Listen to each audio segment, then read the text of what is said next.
The self-defense brigades are out in Hartford, Connecticut. Predominantly black neighborhood in Hartford. Hartford's got some rough areas if you've never been to Hartford. Predominantly black neighborhood in Hartford, Connecticut, hoping to fend off violent crime, has turned to an armed group of citizens to patrol their streets by land and by air. This is interesting. The Self-Defense Brigade is made up of about 40 legally armed citizens who are voluntarily patrolling the streets of Hartford's North End, wearing body cameras, mostly on nights and weekends. The group's founder is a gentleman named Cornell Lewis, who is a fourth-degree black belt, and I trained everybody in hand-to-hand combat, he says.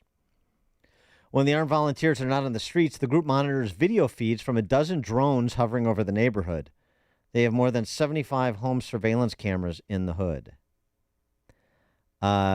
Mr. Lewis, Cornell Lewis, the founder of the Self-Defense Brigade. The Democratic machine in Hartford is either unwilling or unable, incapable of doing it, and people are paying their tax dollars, and they're not really getting any kind of service. So we want the people to understand, number one, self-defense is not a dirty word.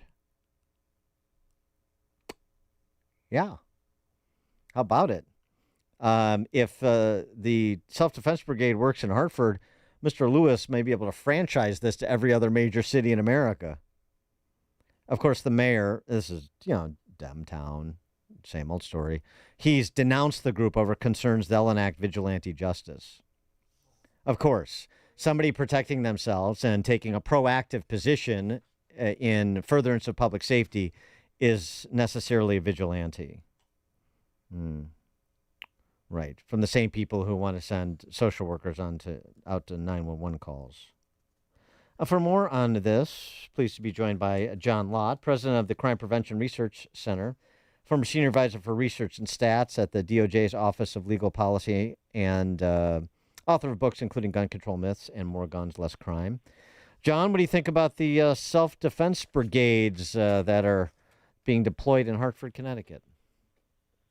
My research convinces me of anything. It's the most vulnerable people, the people who are the most likely victims of violent crime, which tend to be poor blacks who live in high crime urban areas who benefit the most from being able to go and protect themselves. The irony is the same Democratic politicians who want to make it difficult for law enforcement broadly to be able to do their job or don't want to prosecute violent criminals also want to make it difficult for law-abiding citizens to be able to go and defend themselves. You can say at least they're consistent in terms of trying to make it so it's not risky for criminals, either in terms of having to worry about prosecutors prosecuting them or law-abiding citizens being able to go and protect themselves, not making it risky for them to go and commit crime. So, I think this is great. Well, I like the fact too that they're wearing body cams. So it's right. like, we're vigilantes. Well, here you can see what we do. He also this was done in part at the behest of a local archbishop named Dexter Burke, a local church official, who had a shooting that left 2 men dead near his church. He had enough. He said, one of the other things that this self-defense brigade is invested in doing is breaking the anti-snitch culture in black neighborhoods. Right. So, it's just, I think it's pretty sharp. I think it's great. I'm glad they're using the body cameras, but just as an aside, permit holders, concealed carry permit holders like these individuals are extremely law-abiding. You and I have talked about this before. If you find that concealed carry permit holders are convicted of firearms-related crimes, at 1/12 the rate that police officers are convicted of firearms-related crimes, and police themselves are extremely rarely convicted, about 1/20th themselves the rate of the general population. So, I don't think in some real sense that they need to go and have body cameras, but given the type of scrutiny people like the mayor and others will be looking at them, I think it's a useful thing for them to do. And, even when you have ministers who are saying this is going too far, this violence, they understand, everybody in that community, except for maybe the politicians, understands the importance of being able to go and protect yourself, that you can make it risky for criminals to commit crime by making them understand that somebody will be there to stop them.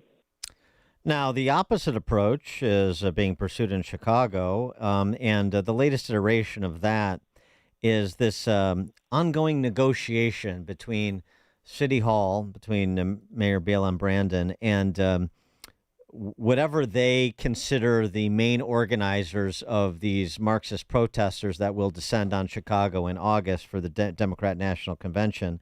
They're trying to negotiate the time, place, manner of their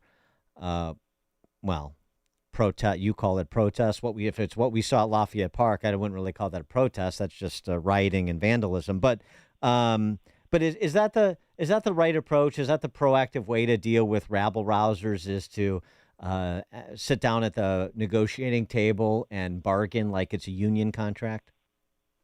Well, I'm not even sure what they're really negotiating, in the sense that, let's say the protesters go outside the areas that they're supposed to be protesting. Do these protesters really believe that the mayor will crack down on them? So you could go and negotiate, but even if they get an agreement, is it going to be enforced? And I suspect that the people who are on the other side of the table from the mayor's office there don't really believe that they're going to suffer any consequences if they go and violate whatever agreement that they've made. Right. I mean, it seems like they're negotiating over this concept of mass arrests, and we would like you to commit to us, Mayor Johnson and Police Chief Snelling, that essentially you won't be engaged in mass arrests if we color outside the lines, whether they admit that or not. That's basically what they're saying. Right. Well, I don't know. Chicago gets what it votes for on these types of things. Indeed. And, and to some extent, if there are riots reminiscent of 1968 or even a shade of that, it's just going to hurt the Democrats. I know they've already been changing things to try to minimize it, at least from the Democratic National Committee's point of view. They've moved the actual official vote for confirming Biden as the nominee to doing a virtual convention. That's going to be before that. They think that by doing that, they're going to reduce the amount of interruptions that might occur from the floor of the convention, for example, that the Democrats might find embarrassing. So really, they've already made some changes, which are extremely unusual, in order to try to kind of reduce the media footprint that those groups might have. Well, they're already rehearsing and they're practicing chants like "Death to America," "Death to Israel," and they're also there's already been two lawsuits filed because these different groups want to protest where they want to protest, and they're not going to let them protest right out in front of the United Center. They have designated areas where they can protest. Do you think that's going to work? Well, that's kind of what we were just talking about. My own belief is whatever areas that you designate that they can do it, will these groups actually think there are consequences for them violating that, to go outside that? I'm skeptical that they're going to face any real consequences for going outside whatever designated areas for protesting there are there. And, if the groups don't believe that there's going to be consequences, then they're going to violate whatever rules there are there. There has to be consequences for them to stick to what they're supposed to do. John Lott, president of the Crime Prevention Research Center, former senior advisor for research and stats at the DOJ's Office of Legal Policy, and author of books including Gun Control Myths and More Guns, Less Crime. John Lott, thanks as always. Appreciate it. Thanks for being there. Thank you. And he joined us on our turnkey.pro answer line. The more you listen, the more you'll know. This is Chicago's Morning Answer.